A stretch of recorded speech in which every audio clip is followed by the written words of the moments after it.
do ở đó có nhiều đất chuột nữa.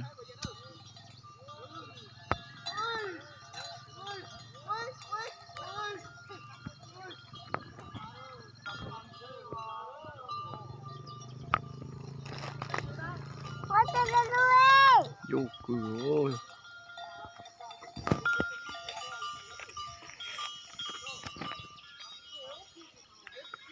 Nó kiện thật là giờ. Nè.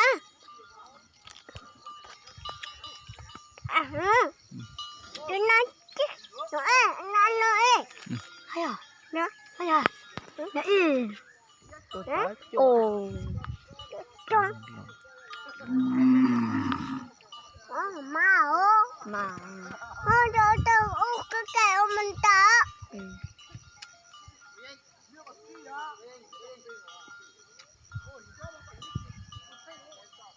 Nó quá trông này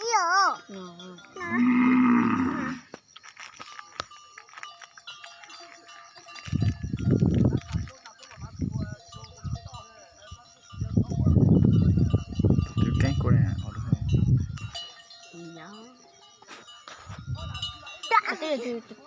hay? Một cái liệt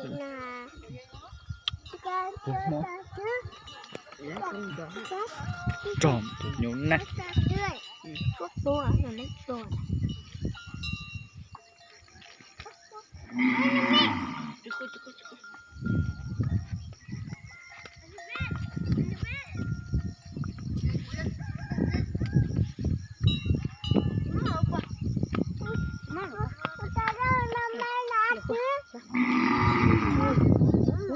Lupang ba?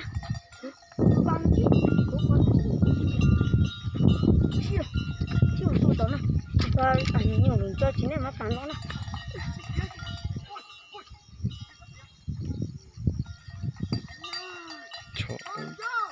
Chó luôn.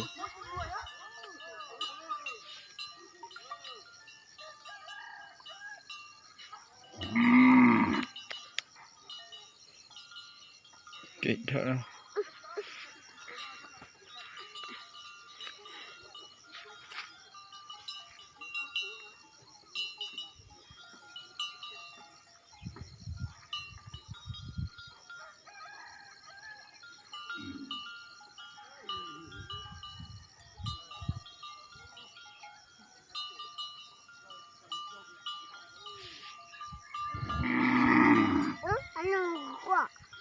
Qua.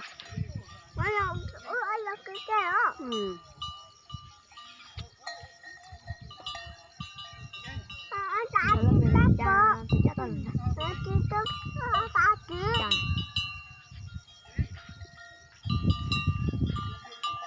Để là cái đồ trang tốt đấy. Sao có đây với sáng họ này đi nó mà chả con này. Chứ còn đeo thì đeo nữa. Nhà thì khai nhá thì phố kệ. Cú chân lắm. Nó còn nó bị thái. Cái nó bị thái kìa. Rồi cái nó chỉ thái. Kệ nha. Nè thì một khai nhỏ. Anh thắt cho khai nhỏ. Em bộ. Anh thắt cho khai nhỏ nhá bộ à. Nó là món này chi bộ này. Nó chi bộ này. Đây chứ nó cứ là nơi bùa thì cũng thấy được.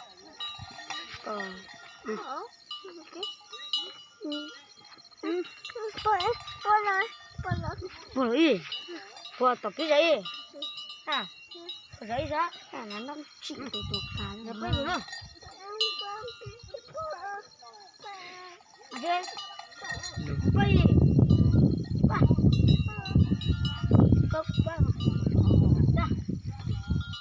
Bây giờ. Chín này lửa rồi. Chín này chỉ cái. Chín này thấy chuột là ôi.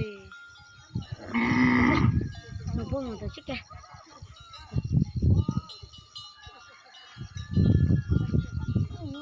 Có một cột chiếc kìa. Múa.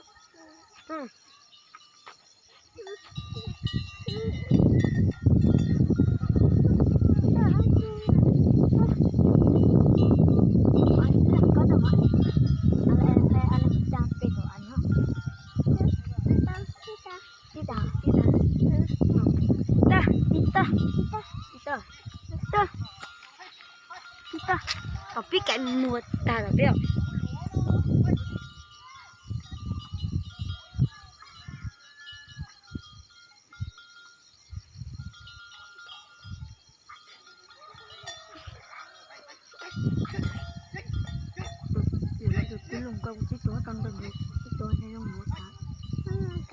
nó cũng tê chỏ tí nữa hay à nhiều rất nhiều nó cũng tê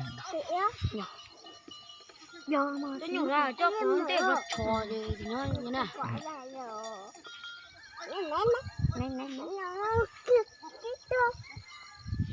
từ lỗ lụt rô chỉ dùng ở chỗ này rồi không đồ có đi bộ đi từ nát và một rồi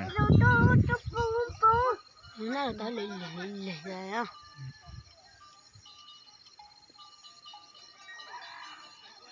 cái tớ ra hết còn cái nó có bù gì không bố nó chỉ tao còn cái nó có bù có đồng nữa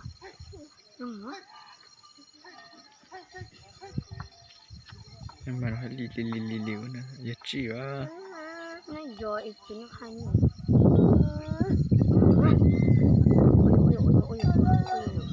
là giờ chỉ ở giờ sinh ra cô ô cái gì chó nó đó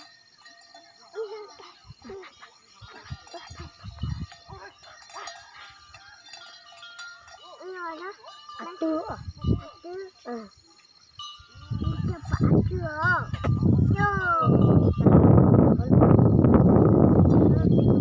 nó cái mỏ rồi cái gì trong đó hay à đó chicken to có lộn cả chicken một chàng nữa này chicken với một chàng nữa rồi nè chicken nó à ta bị một chàng nữa rồi nè ừ để lắm nó còn cho không lại nữa anh làm mỏ nhỏ ăn lúa ô lấy thuộc mình cho cô ăn rồi phải ra như này lấy thuộc mình cho cô lấy thuộc mình ra qua lấy từ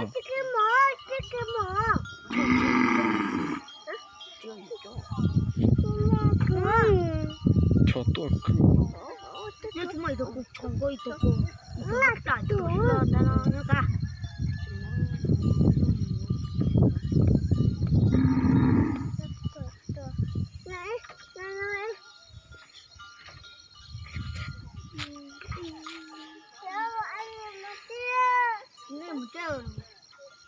nó mà thùng mà chứ tông thùng mà rồi thùng mà nó thùng một cái một đó chứ tông thùng một con ăn nhiều nữa chú này mà chú nào làm cả được tốt chứ cả cô cho nó nhung đó chú cô cho nó nhung đó chú chính là để nó nhung ăn nhung đó chú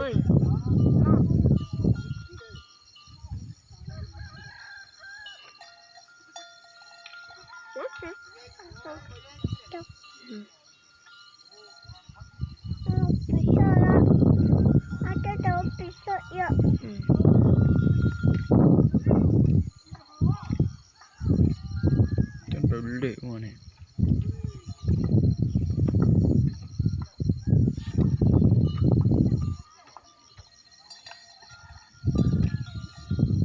chó này còn cứng cờ này ta tìm mà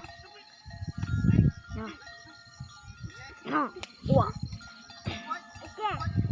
nhá cái gì của chị nhà cỏ nhà chị chọn cái con gầy cổ bên ngoài á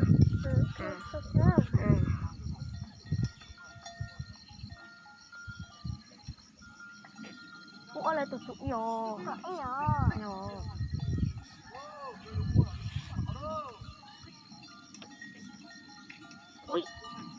ui ta bên đoạn nó đất chỗ nào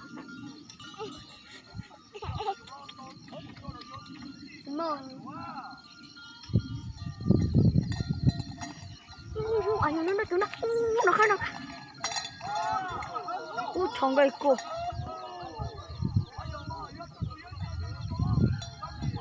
cái chó nào trên trời có sao vậy ăn gì không chú nó có đi cái số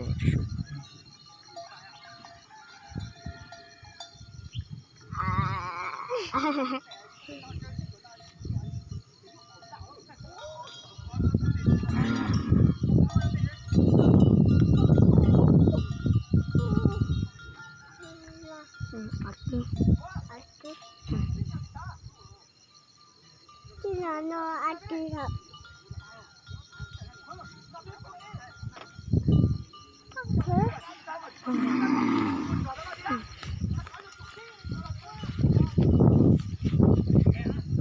hấp bò à cái tờ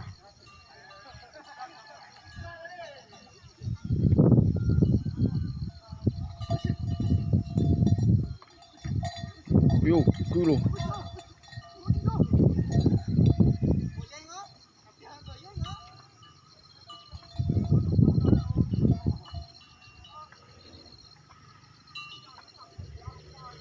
cái chuyện nó không quá đơn lẻ cái này wow wow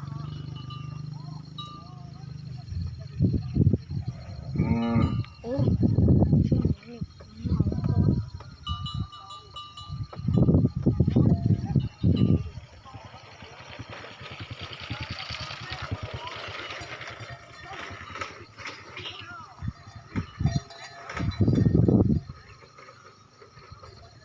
ở đây này chỉ chỗ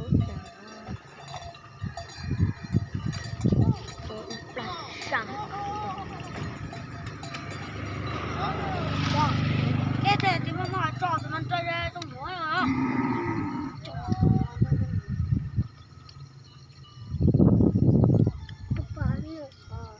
anh nó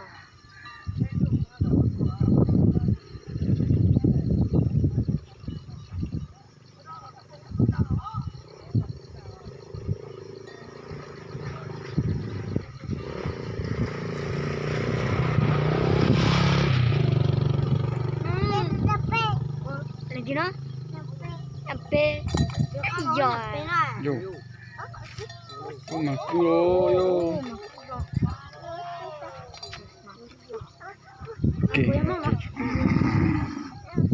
chẳng có lo qua tông lỗ đâu đuổi nha như này đủ rồi có gì tông lỗ và tông là hấp qua để ta tông này nó bắp lên bị tụt rong gần hả nè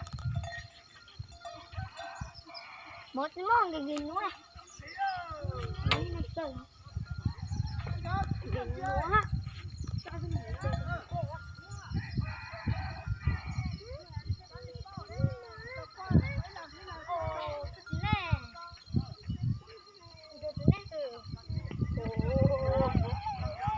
chú có cái phôi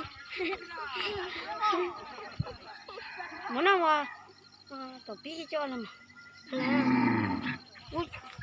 nhưng đó chúng chỉ kết chuẩn bị cho nó ra tổ thế này cơ thế này mà tổ thế nắp là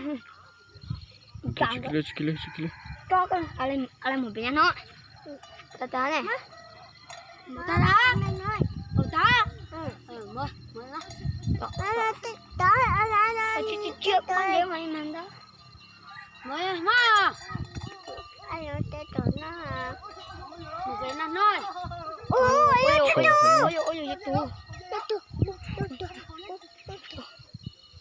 tôi lụt trời ơi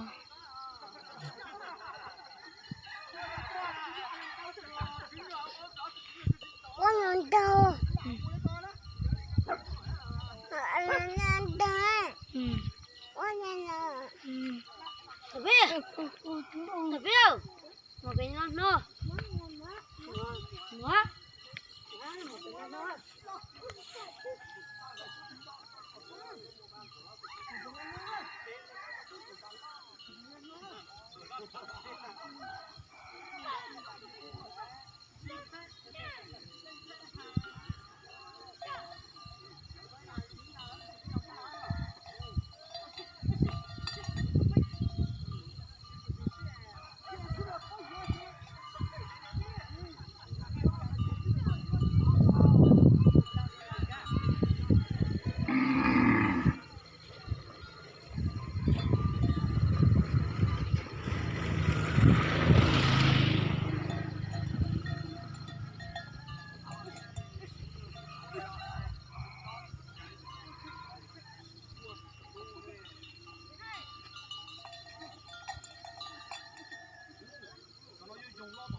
Tay lên. Tay cơ.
Giá 진짜. 아빠.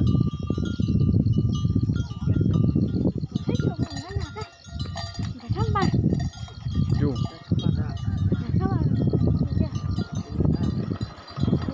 Vô, lộ hơn hai luôn. Lộ luôn.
Cái chết tụt to quá.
Hãy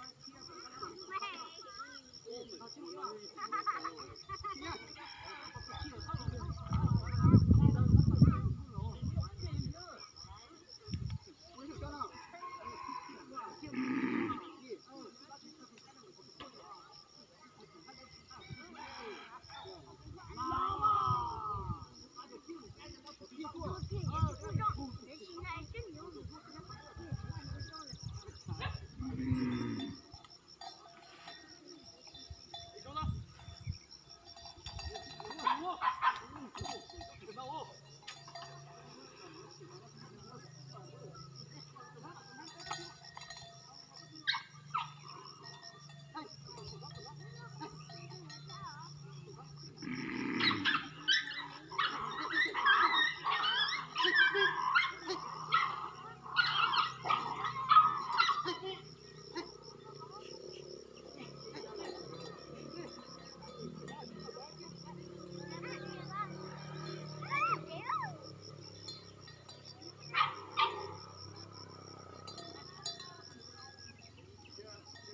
cho kênh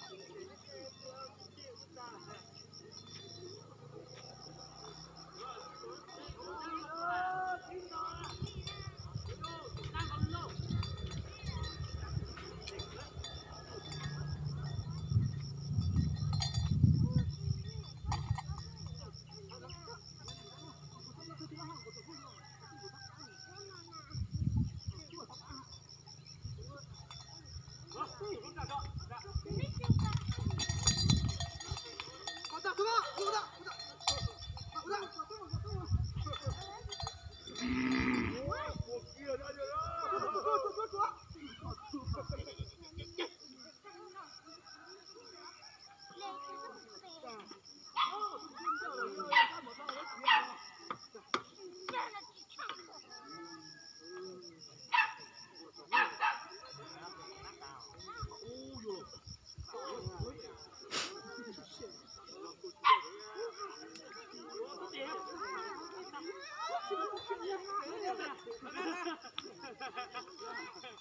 để không bỏ lỡ